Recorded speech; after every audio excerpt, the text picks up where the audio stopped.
ನೋಡ್ತಾ ಇದ್ದೀರಾ DNK express news. ಇದು ಜನಸಾಮಾನ್ಯರ ಧ್ವನಿ. ಕಾರವಾರ ಸಮುದ್ರದಲ್ಲಿ ಮುಳುಗುತ್ತಿದ್ದ ಇಬ್ಬರು ಪ್ರವಾಸಿಗರ ರಕ್ಷಣೆ, ಸ್ಥಳೀಯ ಯುವಕರ ಸಾಹಸಮಯ ಕಾರ್ಯ. ಕಾರವಾರ ಇಲ್ಲಿನ ಪ್ರಸಿದ್ಧ ರವೀಂದ್ರನಾಥ್ ಟ್ಯಾಗೋರ್ ಕಡಲ ತೀರದಲ್ಲಿ ಸಮುದ್ರದ ಅಲೆಗಳ ಅಬ್ಬರಕ್ಕೆ ಸಿಲುಕಿ ಮುಳುಗುತ್ತಿದ್ದ ಇಬ್ಬರು ಪ್ರವಾಸಿಗರನ್ನು ಸ್ಥಳೀಯ ಯುವಕರು ಸಮಯ ಪ್ರಜ್ಞೆ ಮೆರೆದ ಪ್ರಾಣಾಪಾಯದಿಂದ ರಕ್ಷಿಸಿದ್ದಾರೆ.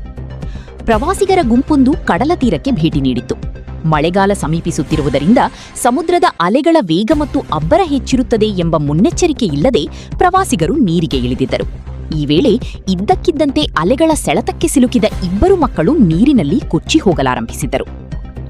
ರಕ್ಷಣೆಗೆ ಬಂದ ಸಾಹಸಿ ಯುವಕರು.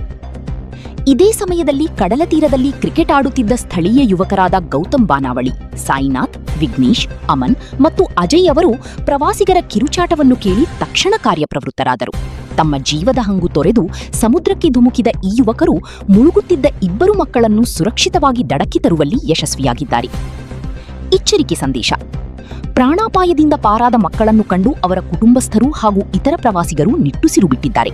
ರಕ್ಷಣೆ ಮಾಡಿದ ಯುವಕರು ನಂತರ ಪ್ರವಾಸಿಗರಿಗೆ ಹಿತವಚನ ನೀಡಿ, ಮಳೆಗಾಲ ಆರಂಭವಾಗುತ್ತಿರುವುದರಿಂದ ಸಮುದ್ರದ ಅಲೆಗಳು ಅಪಾಯಕಾರಿಯಾಗಿರುತ್ತವೆ, ದಯವಿಟ್ಟು ಯಾರೂ ನೀರಿಗೆ ಇಳಿಯಬೇಡಿ ಎಂದು ಮನವಿ ಮಾಡಿದರು.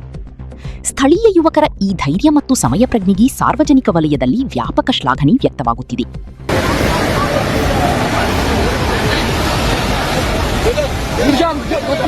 Good job Gautam. बहुत बढ़िया।